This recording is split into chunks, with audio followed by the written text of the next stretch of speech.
Guys, trust me, ये scholarship मिलना बिल्कुल इजी नहीं है। Hello people, I am Saumya, a knitwear design student at NIF Bhopal. In this video, I will talk about Sarthak scholarship scheme. So, in this video, I will explain step by step to how to apply, what documents are required, and what mistake you have to avoid it. So, let's get started.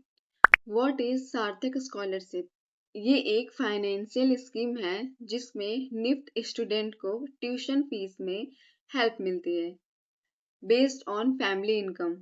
ये सिर्फ regular UG और PG student के लिए होती है और NRI और sponsored student eligible नहीं होते हैं। कमिंग टू फैमिली इनकम, जिस बेसिस पे आपको स्कॉलरशिप मिलती है। अगर आपकी फैमिली इनकम 2 लाख से बिलो है तो आपको 100% स्कॉलरशिप मिल सकती है और अगर 2 to 4 लाख के बीच में है तो आपको 75% स्कॉलरशिप मिल सकती है और अगर 4 to 6 लाख के बीच में है तो आपको 50% स्कॉलरशिप मिल सकती है और 6 to 8 लाख के बीच में है तो आपको 25% स्कॉलरशिप मिल सकती है। 8 लाख से ज़्यादा इनकम है तो सॉरी, आप एलिजिबल नहीं हो। और ये स्कॉलरशिप हर साल रिन्यू करना होता है और हर साल इनकम प्रूफ देना पड़ता है। So let's talk about eligibility criteria. सार्थक लेना है तो सिर्फ मार्क्स नहीं, पूरी कंसिस्टेंसी दिखानी पड़ती है। The thing you must to know, किसी भी सब्जेक्ट में रीजूरी नहीं होनी चाहिए, फॉलो अप नहीं लगना चाहिए और अटेंडेंस मिनिमम 75% होती है बट 80 to 90% मेंटेन करके रखना ताकि फैकल्टी को भी लगे कि हाँ, ये स्टूडेंट पढ़ने वाला है, सिंसियर है। और 2 स्कॉलरशिप एक साथ नहीं मिलती। लाइक आपने बाहर भी अप्लाई किया है, सार्थक में भी अप्लाई किया है और आपका दोनों में हो गया तो आपको एक छोड़नी पड़ेगी। 2 स्कॉलरशिप एक साथ नहीं चलती। और अगर आपने लोन लिया है तो चाहे आपको स्कॉलरशिप मिलेगी चाहे आपको लोन मिलेगा। और स्कॉलरशिप सिर्फ ट्यूशन फीस में मिलती है। Coming to application process, when you join NIFT आपको CMS का लॉगिन मिलता है। ये निफ्ट का ऑफिशियल वेबसाइट और ऐप है, वहीं से सार्थक का फॉर्म फिलअप होता है।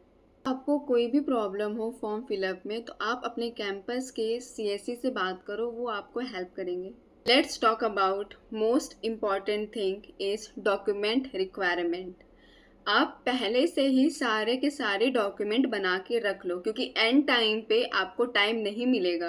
अगर आपके डॉक्यूमेंट बने नहीं हैं तो आपको बहुत प्रॉब्लम होगी आगे चल के। तो टाइम से पहले ही जितने भी डॉक्यूमेंट वो लोग मांग रहे हैं वो सारा पहले से ही बना के रख लो।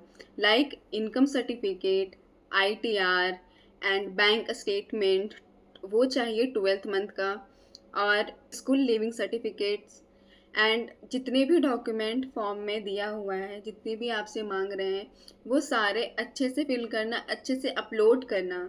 सारे डॉक्यूमेंट प्रॉपर फॉर्मेट में स्कैन करके अपलोड करना। कई बार ऐसा होता है कि आपने सारे डॉक्यूमेंट अपलोड किए हैं बट उन पे कुछ डॉक्यूमेंट ओपन नहीं होते हैं, मतलब वहाँ पे ये शो करता है कि आपने वो अपलोड ही नहीं किया है। तो चाहे तो आपके पास मेल आएगा, आपको टाइम मिलेगा कि आप उसे सबमिट करवाओ, चाहे रिजेक्ट हो जाओगे। Coming to level checking system, ये 3 लेवल में चेकिंग होती है। So first is online form जो आपने फिलअप किया है CMS पे, पहले ये लोग वो चेक करते हैं। वहाँ पे देखते हैं कि आपने सारा डॉक्यूमेंट सबमिट करवाया है कि नहीं करवाया है और अगर फिर वहाँ से बच्चों को सिलेक्ट करते हैं जिनका सारा का सारा डॉक्यूमेंट रहता है या अगर कुछ भी डॉक्यूमेंट मिसिंग है तो आपके पास मेल आती है और आपको टाइम दिया जाता है कि आपको इतने टाइम तक वो डॉक्यूमेंट सबमिट करवाने हैं और अगर आप नहीं करवाते हो तो आप रिजेक्ट हो जाते हो। And second is document verification round. इसमें आपने जो ऑनलाइन फॉर्म फिलअप किया उसके बाद आपको हार्ड कॉपी भी सबमिट करवानी है डॉक्यूमेंट्स की, तो ये चेकिंग होती है सेकेंड राउंड में।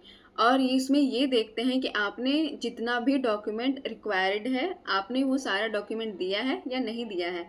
और अगर कोई भी डॉक्यूमेंट मिसिंग है तो आपको शायद चाहे तो मेल आएगी और आपको टाइम दिया जाएगा कि आपको इतने टाइम तक सबमिट करना है, चाहे तो आपको रिजेक्ट किया जाएगा।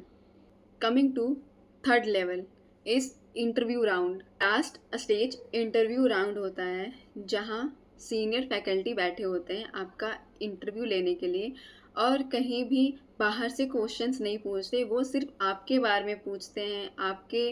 आपने जितने भी डॉक्यूमेंट सबमिट करवाए हैं वो उनसे ही रिलेटेड क्वेश्चंस आपसे करते हैं। बट हाँ, वो ये भी देखते हैं कि आपने कैसा पहना है, आपके पास कौन सा फ़ोन है, आप कैसे रहते हो, आप स्टडी में कैसे हो, वो हर एक चीज़ देखते हैं, नोटिस करते हैं कि आपको ये स्कॉलरशिप मिलनी चाहिए या नहीं मिलनी चाहिए। अगर आप ये सोच के आ रहे हो कि मैं कॉलेज जाने के बाद फॉर्म फिलअप करके आपको इजीली स्कॉलरशिप मिल जाएगा, तो ऐसा बिल्कुल भी नहीं है। अगर आपके सारे डॉक्यूमेंट सही हैं तो ही आपको स्कॉलरशिप मिल सकती है। और कभी कभार तो ऐसा होता है कि किसी ग्लिच के कारण किसी डॉक्यूमेंट एंड टाइम पे मांग लिया जो कि आपके पास नहीं है, टाइम लगेगा बनने में, तो आपको रिजेक्ट कर दिया जाएगा। तो हमेशा से अपने साथ बैकअप प्लान लेके चलें कि अगर आपको स्कॉलरशिप नहीं मिलती है तो चाहे आप लोन के लिए अप्लाई करें, चाहे तो अनदर अपने स्टेट का स्कॉलरशिप ट्राई करें। सो गाइस, आई होप ये वीडियो आपके डाउट्स क्लियर किए होंगे, and if you know more about needs then you can ask me, and thank you for watching. Please don't forget to like, share and subscribe to my channel. Bye bye.